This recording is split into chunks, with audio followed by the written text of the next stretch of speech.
أشهد أن لا إله إلا الله وحده لا شريك له وأشهد أن محمدا عبده ورسوله أما بعد فأعوذ بالله من الشيطان الرجيم بسم الله الرحمن الرحيم الحمد لله رب العالمين الرحمن الرحيم مالك يوم الدين إياك نعبد وإياك نستعين اهدنا الصراط المستقيم صراط الذين أنعمت عليهم غير المغضوب عليهم ولا الضالين 崇拝者たちが夜砂嵐が発生したために撤退していたことを話していました。不信者たちの軍勢が撤退した後に関する詳細は歴史書で次のように述べられています。神様が不信者の軍勢を撤退させた後、聖なる預言者サラッサラムはこう述べられたとされています。これからは私たちが不信者に対して戦闘を打ち、彼らはもう我々に対して何の先手も打つこともできないでしょう。そしてこの戦いの後、不信者たちはムスリムに対して攻撃を仕掛けるようなことはなく、聖なる預言者サラッサラムの手によってメッカは征服されたのです。朝になると、戦場には不信者の軍勢の姿はなく、すでに撤退しており、聖なる預言者は教友たちに帰宅する許可を与えたのです。包囲戦は、不信者の包囲は15日から20日続いたとされていますし、1ヶ月という説もあります。塹壕の戦いにおいて、ムスリム側から9人が殉教しました。ハズレサービン・モアズはこの戦いで負傷しましたが、数日後この傷が元で殉教しました。アナス・ビン・オウス、アズブッラ・ビン・サハル、ドフェル・ビン・ノマン、サルバ・ビン・ガンマ・ビン・アビ、カー・ビン・ゼイド、ケーツ・ビン・ゼイド・ビン・アミル、アブドゥラ・ビン・アビ・カリド、アブ・セナン・ビン・セフィ・ビン・サハル。そして2人の教諭は戦闘が発生する前に前述したように、不信者の動きを探るために諜報活動をしていた時に捕らえられて殉教しました。それはスレートとスフィアン・ビン・オーフ・アスラミでありました。偶像崇拝者には3名の死者が出ました。アメル・ビン・アブル・オード、ノフェル・ビン・アブドゥラ・グギラ、ウスマン・ビン・モナベ。不信者たちが総攻撃を仕掛け、そしてムスリム軍は矢でそれに応戦したときに、彼は矢が直撃してメッカに帰った後、彼はそこで息を引き取りました。塹壕の戦いは奇跡的な勝利をムスリム側にもたらしました。それに関して、ミルザ・バシーラ・マサは次のように記述しています。20日間の包囲の後、不信者たちの軍勢はメッカから撤退していって、メディナから撤退していったのです。そして、彼らを助けるためにクライザ族が出動しましたが、彼らは砦に引き返していきました。ムスリムも5人から6名の殉教者が出ましたが、その中でハズレサービン・モアズが負った重傷が元で、彼は数日後に殉教しました。そして、ムスリム側にとってはこれは大きな損失となったのです。クライ種族は3名の死者が出ましたが、この戦いにおいて、彼らは再びムスリムに対してこのような大規模な軍勢を形成したり、メディナに対する総攻撃をすることはもうなかったのです。それほどの力がなかったのです。そして聖なる元者サルラサラムの予言は一言一句成就されたのです。メッカの不信者たちが撤退した後、聖なる元者サルラサラムは教友たちに帰宅を命じました。そしてムスリムたちは、戦場を後にしてメディナへ帰っていったのです。ですから塹壕の戦いはこのように予期せぬ形で終わりを迎えたのです。しかしこの戦闘、戦いは非常に危険なものであり、これまでムスリムが経験したほどのないほどの危険な戦い、危険な状況であり、聖なる元者は亡くなるまでにこのような状況に直面したことがないほどでした。それはムスリムを根底から審査させて、そして信仰の弱い人たちはもう終わりだと思ったほどです。そしてこれが1ヶ月このような危険な状態が続き、そして地に飢えた不信者たちがムスリムたちを包囲して様々な困難を生じさせたのです。そしてクライザ族の裏切りがさらにこの恐怖に拍車をかけ、バヌナディーズル族のユダヤ人たちがそのような状況を先導させたのです。そしてこれらのナジール族のユダヤ人は聖なる元者サラサナが慈悲をかけて許した人々であったのです。過去に多くのアラブの部族がムスリムたちを根絶させるためにメディナへ集結したのです。そしてその時、この地に飢えた野蛮な不信者たちがメディナへ侵入していたならば、一人のムスリムも残らなかったでしょうし、ムスリムの、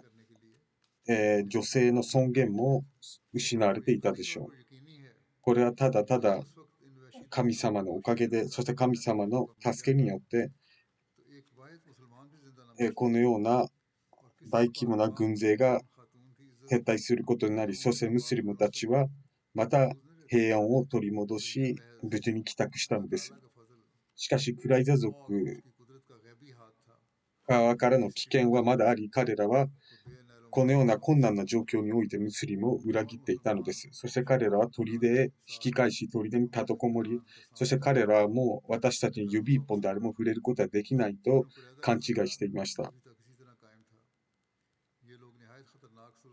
しかし、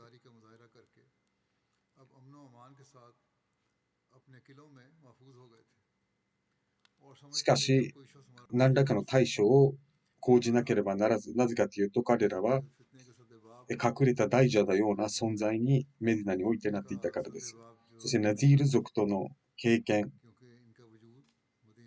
がただただ彼らを自由に追放するのを危険な状況であるということをムスリムは熟知していました。対策として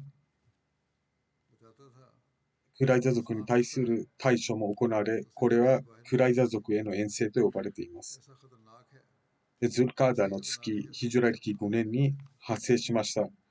627年の3月から4月にかけてです。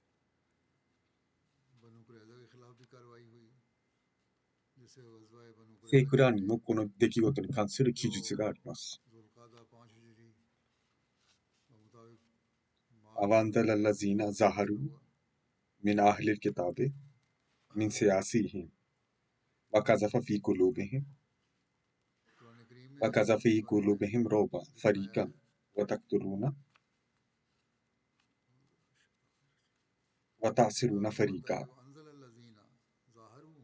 وأورثكم أرضهم وديارهم وأموالهم وأرضا لم تطئوها وكان الله على كل شيء قديرا 経典の民の中で彼らを助けた人たち、彼らを砦から、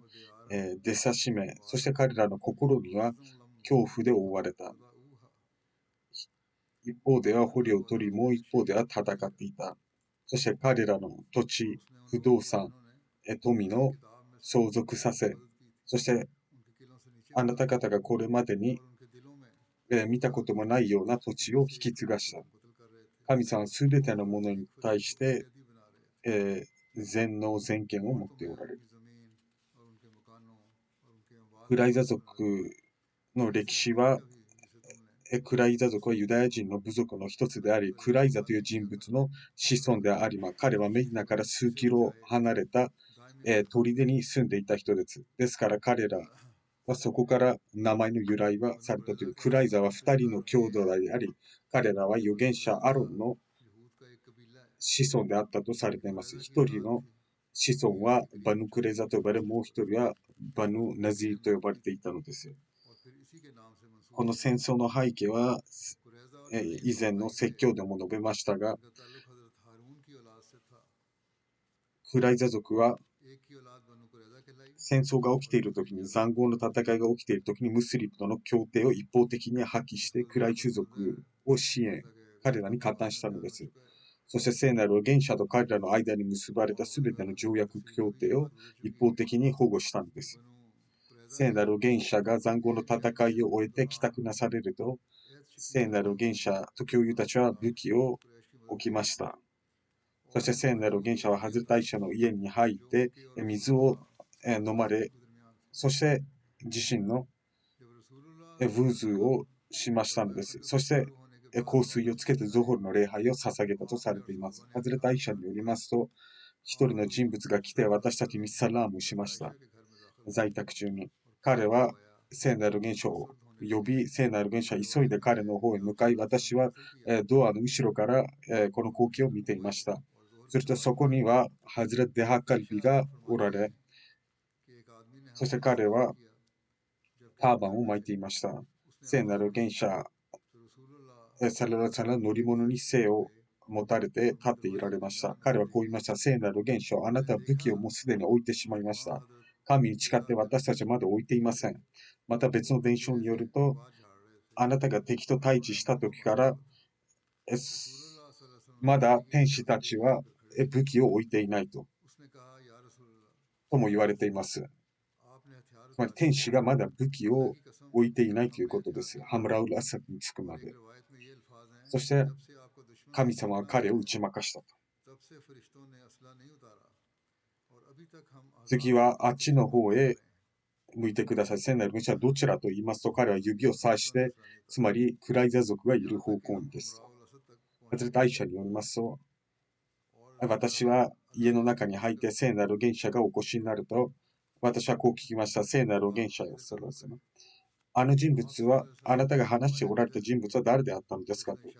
聖なる現象はこう言いました。あなたには彼が見えたのですかと。ハズレ大将はこう言います。はい。彼は誰に似ていましたかと。ハズレ大将はこう言います。ハズレデハカリビに似ておられました。聖なる現象はこう述べます。彼は大天使ガブリエルであったの。つまり、天使たちが武器を置いていないというのは、つまりガブリエルが私にクライザ族へ向かって出陣するようにと言ったのです。聖なる現象はその時に布告をしました。つまり、クライザ族へに対して出陣し、朝の礼拝はそこで捧げるようにと命じました。すると、教友たちはすぐに出陣したのです。教友たちの教順、従順の度合いとは、道中で朝の礼拝の時間がなり、朝の礼拝が終わろうとしたときに、一部の教友たちは、礼拝の時間が終わる前に捧げるべきだと思い、そこで礼拝を捧げたのです。そして、ファタバリによりますと、一部の教友は聖なる預言者が述べたから、朝の礼拝はクライ族についてから捧げるべきだと命じられたので、時間が過ぎたとしても私たちは向こうについて朝の礼拝を捧げると言ったのです。彼すでに日没でしたが、彼はそこについてから朝の礼拝を捧げ、聖なる現者ら2つのこのグループには何もいませんでした。つまり道中で礼拝を捧げた人も、そして日没後についてからクライザ族についてから礼拝を捧げた人に対してでもです。聖なる元首ハリザト・アリをお呼びになり、そしてウカーブと呼ばれていた軍旗を彼に託したのです。この詳細はブハリーや歴史書に述べられています。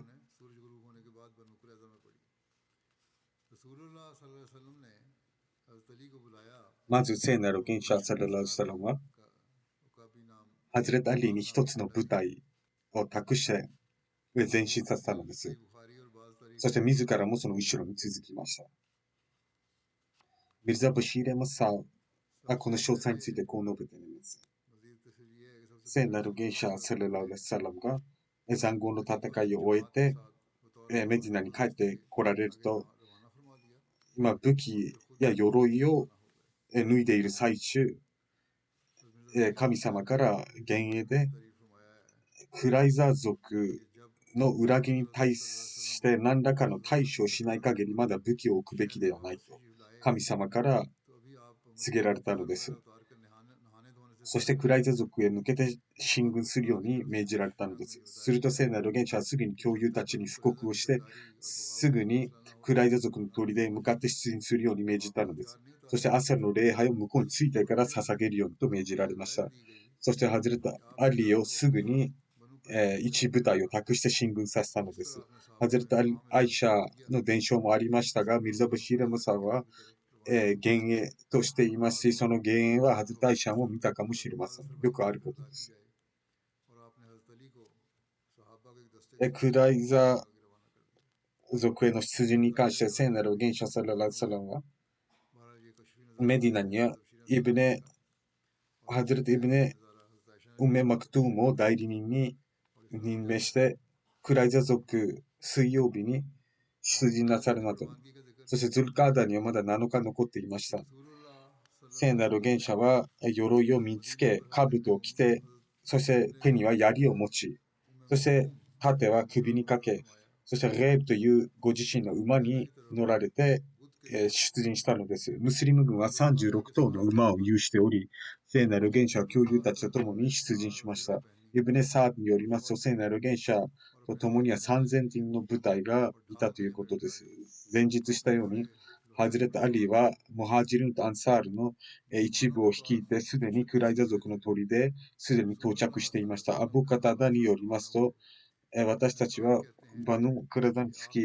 ハズレット・アリーは砦の下に旗を掲げたのです。彼らは私たちを見ると戦争を確信して、彼らは砦に立てこもり、ユダヤ人たちは砦に立てこもり、そして聖なる元首と聖なる元首の奥方たちに対して誹謗中傷を始めたのです。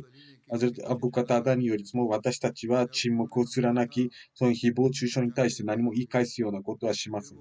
これからもう剣が私たち勝敗を決めるということでした。聖なる元首は、ある砦の近くの、高台に陣を張りました。これの詳細に関してシーレット・ハトブンの目には次のように詳細が記述されています。ハズレタ・リーがそこへ到着するや否や、クライザ族は中にはネズィール族のリーダーのフエイビン・アフダも、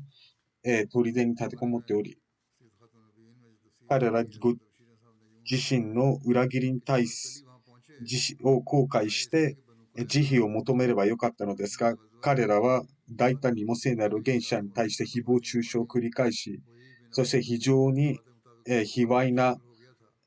言葉を聖なる元首の奥方に対して発していました。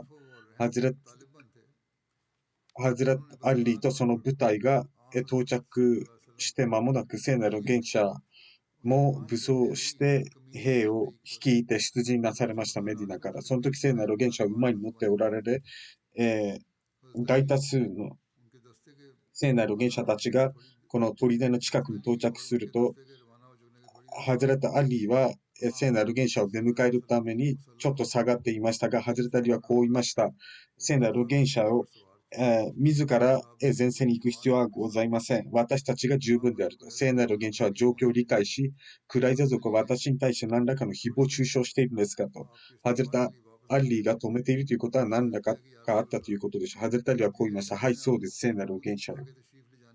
聖なる預言者はこう言いました。大丈夫です。が、こう述べたとされています。つまり、モーセは、もっとひどい仕打ちを彼らからされたと。聖なる預言者は前に出て、クライザ族の井戸の近くに陣を張ったのです。また別の伝承によりますと、聖なる預言者サラララサラハゼットアリに対して心配する中で、彼らは私の目の前で私に対して悪口を言う度胸はないと言って、自信を持って前進したのです。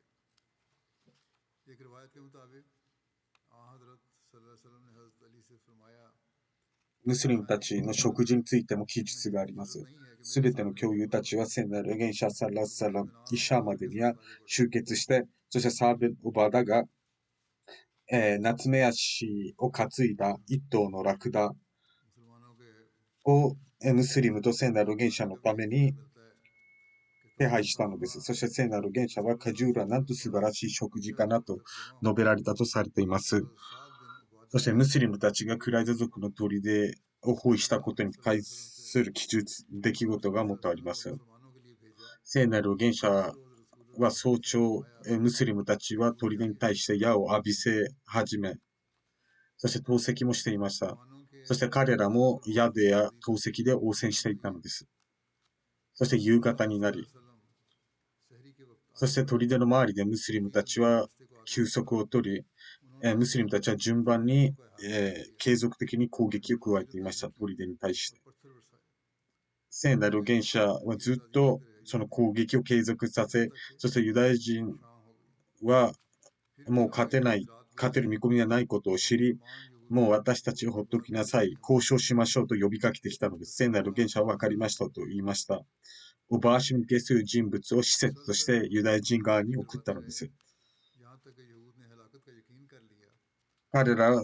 ナジール族のように、ここから追放する、ここからメディナから立ち去る許可を与えてくださいと述べました。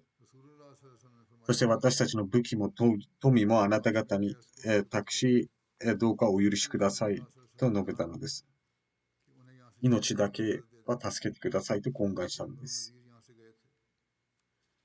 私たちは自身の女性や子供たちとあなたの町から出てきますとユダヤ人から要求がありました。そして荷物もラクダ1頭分だけしか持っていきません。しかし聖なる預言者はそれを拒否しました。するとおばあしはこう言います。私たちは富を求めません。聖なる預言者はそれも拒否しました。つまり聖なる預言者の決定に基づいて物事は行われるという。しかしユダヤ人たちはそれを拒否して、再び彼らは帰っていったのです。そしてクライザ族のリーダーたちはお互いに相談し始めました。おばあしが、交渉の結果を知らせると、そして包囲も長くなり、そしてガードベン・アッサッというクライザ族のリーダーが民に向かってこう言いました。神に誓って、これは大きな試練であるとご存知のように。では3つの案をあなた方の前に提案します。この3つから誰か1つ選んでください。彼はこう言います。私たちはムハンマドへの教訓を受け入れて彼は真の預言者であると受け入れるべきであると。神に誓ってもあなた方は知っているように彼は預言者として使わされ、そして彼こそが私たちの経典で読んできた約束された人物であると。彼を信じることによって私たちの富も女性も子供も守られる。神に誓ってあなた方はご存知のように聖なる預言者は預言者であり、そして私たちがなぜ彼を受け入れようとしないのかはただ一つのことであり、それは何かというと彼はアラブ人であるからであり、ユダヤ人ではないからです。ですから、彼は彼であり、神様が預言者を、決める、選ぶのは神の勝手であると。神が彼を預言者としたのです。私は協定を保護することにも反対であった。しかし、このフェイビン・アクタブという人物のせいで、このような大きな試練に直面してしまった。カーブ、あなたは覚えていますか？イブネ・ジャワーズ。彼はユダヤ人の古代の学者であるが、彼があなたに何て言ったのか覚えているかと。彼はこう言いました。彼はこう言ったんです。私は、酒と、酢、つまり、岩のドームがあるところを後にして、夏宮氏がある地にやってきたと。人々はこう聞きました。あなたはなぜここに来たの？するとカービナスはこう言います。その学者はこう言いました。なぜかというと、この町からある預言者が出現すると。そしてその時私が生きていれば、私は彼に従順して彼を助けると。しかし彼が私が死んだ後に出現していたなら、決してあなた方は誰か騙すことがないように、つまり彼を受け入れるように、彼を受け入れるように、そして彼に標準であり、彼を助けるように。私は二つの経典を受け入れた。前の経典にも後に来る経典にも。つまり聖なる預言者、その来たるべき預言者に授けられる経典にも。そして私のサラームを、挨拶を使えてください。そして私が彼を受け入れたことを知らせてくださいと。カーブはこう言います。ではもうムハンマド・サララ・サラムを受け入れましょうと。するとクライザ族の人々はこう言い始めました。私たちはトーラの決定の裁定から離れるつもりはないと。つまりモーセの経典である。そしてこのモーセの経典を他のどの経典にも絶対に優先させないと。では私たちは自身の女性や子供を自ら殺めて、武器を持ってムスリム軍に向かって聖なる預言者に向かって突撃しましょうと。そしたらもう失うものはないと。もし私たちが死ねば、私たちが死ぬだけであり、しかし私たちの子孫はもういないでしょうと。心配する必要もないと。そして私たちが勝てば、で私の年齢に誓って、女性や子供はいくらでも手に入ると。で私たちはこのような自分の無実な重鎮の女性や子供を殺すべきだと。カーブはこう言います。じゃあ、これも受け入れられないのであれば、今日は安息日の夜であるから、今晩、ムスリムや、ムスリム聖なる預言者は、私たちが攻撃することはないと思っているでしょう。ですから、その隙を狙って、私たちは今、総攻撃を仕掛けるべきだと。しかし、民はこう言いました。安息日の神聖さを犯すべきではないと。今までそのようなことをした人とはいない。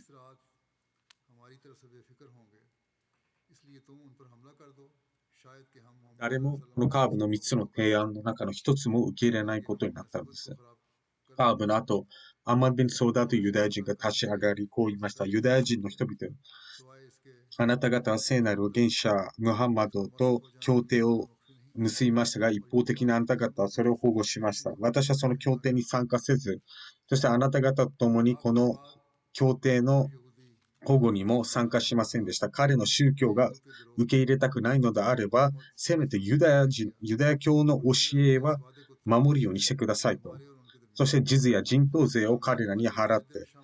命を助けましょうと。私は彼らがその人頭税を受け入れるか受け入れないか知りませんが、しかし人々は彼らにお金を渡すなら死んだ方がましだと。そしてアマルはこう言い、もう私は関係ないと一緒の夜、砦から出て行き、彼は聖なる預言者の警備兵の近くを通り、警備対象のモハンマド・ビン・マスラマが誰であるかと問うと、私はアマル・ビン・ソーダーと言いました。モハンマド・ビン・マスラマでは通りなさいと言って、アッラフマ・ラタルハムニ・ワカーラタ・アサラタル・ケラミ、つまり神よ、私の間違いを覆い隠してくださいと。そして彼はそう言って行かせて、彼はそこを通って聖なる預言者のモスクへ到着して、そこで朝まで過ごし、朝になるとそこから出て行ったのです。彼がどこに行ったかはわかりません。彼について聖なる預言者サラさんが知らされると聖なる預言者はこう述べられました。彼のような人物、神様は彼の誠意を見て救いを与えたのです。そして同じようにカーブのこの話を聞いて3人のユダヤ人が砦から出てきてムスリムをイスラムを受け入れました。そうすることによって自身の家族、富を守ることに成功したのです。ハズタブルババの出来事があります。調査によりますと、聖なる預言者サルラーアライワサラムが砦に対する攻撃を強め、そして包囲もどんどんと厳しくすると、その安息日の夜に聖なる預言者に伝言を送りました。ハズレト・アブドゥルロ・ババ・ベン・ムンゼルを交渉役として私たちに送ってください。そして私たちは自身の処遇について彼と話し合いますと。彼はなぜかというと、クライザ族の同盟部族の関係にあった人物であったからだ。聖なる預言者は彼を使わすと、ユダヤ人たちはアブルババを見ると、女性や子供たちは彼の前で泣き始めました。そしてアブルババはそれ光景を見て、このように彼らの術中作戦にはまってしちゃったので、アブルババよ、私たちはあなたを選びました。ムハンマド・サララウ・サラムの裁定を受け入れさせるほかありませんが、私たちは聖なる預言者ムハンマドの決定を受け入れるべきでしたと。聖なる預言者は、はい、そうですと言って、自身の首を切るジェスチャーをしてしまったのです。アブルババはまだ神に誓って、私は神の預言者に対して不誠実であったと。私は何というジェスチャーをしてしまったの。そしてインナリラインナリヒラジウンと唱えてしまいました。私は、砦を出て、私の髭は涙に濡れており、人々は私が帰ってくるのを終わっていましたが、私は砦の裏地から出てきて、モスクへ行き、そして聖なる預言者のもとへは行かず、モスクの柱に自身を罰として、巻きつけたのです。そして私はここで死ぬか、あるいは神様が私のこの行いを許すまでは、ここから動かないと。そして私は神に誓ったのです。もうこれから絶対にクライザ族の土地には踏み入らないと。そして聖なる預言者サラサラムが私が去った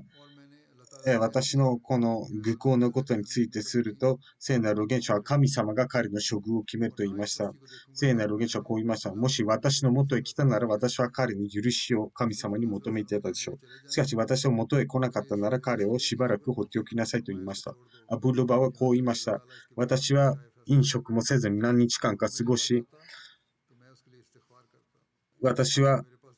死ぬまでに、あるいは神様が許すまでにもここを離れないと言ったのです。私は自身を見た夢を思い出していました。クライザ族を包囲をしていたとき、私は夢で見たのが、私は非常に汚い沼に、悪臭の放つ沼に降り、そこから抜け出さずにいました。すると私は一つの綺麗な小川を見て、その小川で風俗をして、私は綺麗になり、香水をつけたという夢で、私はアブバカルにこの夢の解釈を聞くと、アドラブーからこう言います。あなたは非常にあなたを落ち込ませるような出来事が起こりますが、あなたは救われると解釈したのです。すると私はしばかれた状態で、このハズレタ・ブバカルの解釈を、思い出しており、神様が絶対に私を許してくれると信じていました。私はあまりにも体が衰弱したため、声を聞くこともできなくなっていました。聖なる預言者は私を見られ、私をよく見ていました。イブネ・ヒシャームによりますと、彼は6日間、自分自身を縛り付けていたのです。そして神が最終的に彼をお許しになった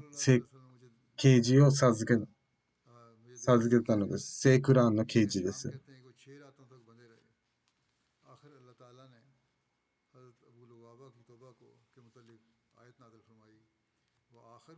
つまり、人々の中には自身の罪を認めて、そして彼らは善行と愚行を、混ぜてしまったのです。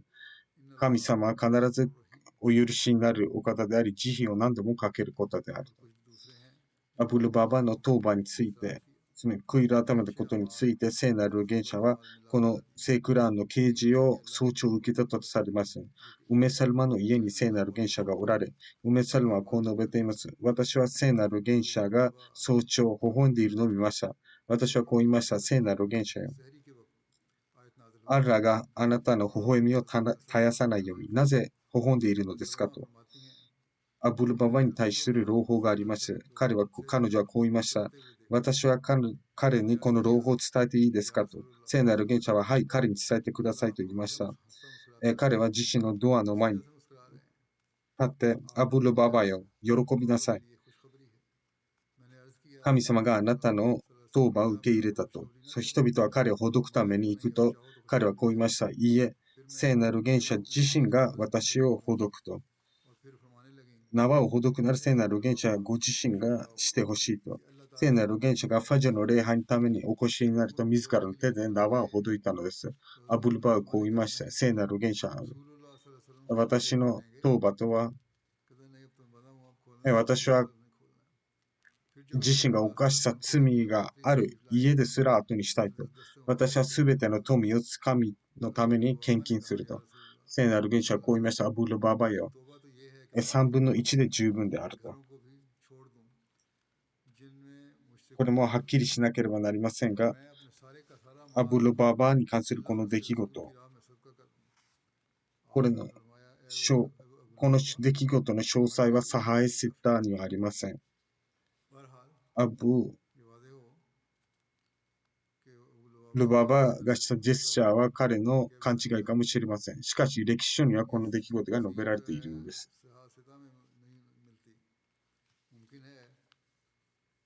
ミルザ・バシーレムサーもこの出来事の詳細を述べています。最終的にクライザ族が、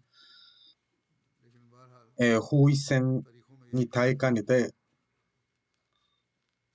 彼らと関係のあるムスリムを、そして簡単に、騙すことができる人物を砦に呼んで、そして聖なる元者がユダヤ人に対する処遇について何を考えているのかと。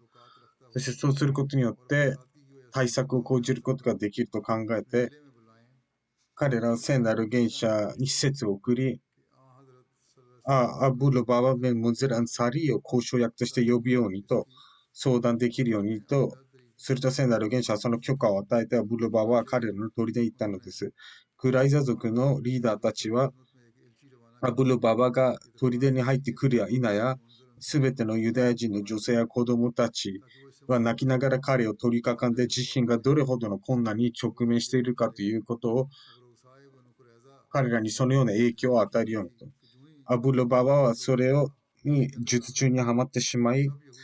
クライザ族が言ったように、あなたは私たちの状況を見ています。ムハンマド・サラララサラムの決定について、するとアブルバはこう言いました。自身の首に手を置いて、首を切るジェスチャーをして、聖なる元者はあなた方を殺害するでしょうと。しかしこれは間違っていると。聖なる元者はそのような決定は下していませんでした、決して。しかし、アブルババは彼らの状況を見て、間違ったジェスチャーをしてしまい、そしてアブルババの間違った同情というものが彼は後でその同情も後悔して、彼は後悔のあまり自身を、柱に縛り付けて聖なる元者が彼を許して、ご自身でほどかれたのです。そしてクライザ族の破滅の原因となってしまい、クライザ族はもうムハンマドの決定には従わないと頑固になってしまったのです。この詳細は今後続けたいと思います。パキスタンのアハマディア信者は自身のためにを祈るべきです。つまり様々な迫害、厳しくなっています。以前よりも増して神様の満悦を求めるように行動してください。なぜかというと状況はどんどんと悪化しています。どうか神様が慈悲と祝福を与えるように、そして世界中にいる、アーマディア信者たちはパキスタンにいる兄弟たちのためにお祈りしてください。バングラデシュのアーマディア信者のためにもお祈りして、彼ら自身も自分たちのためにお祈りしてくださ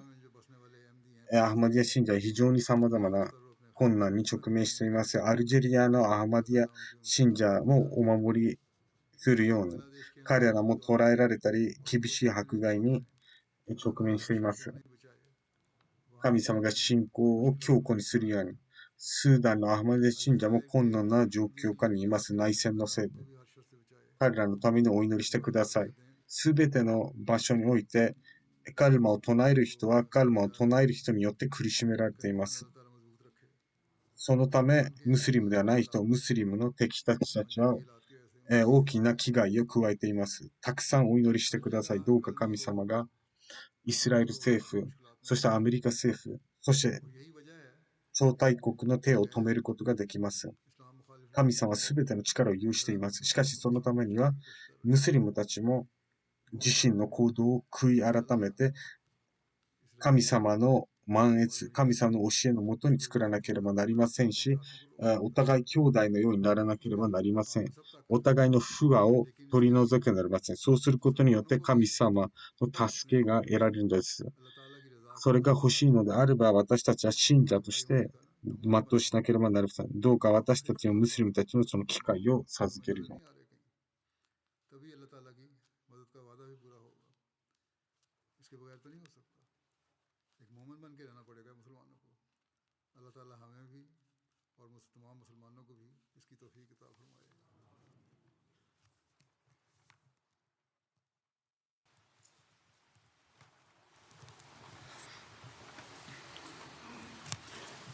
الحمد لله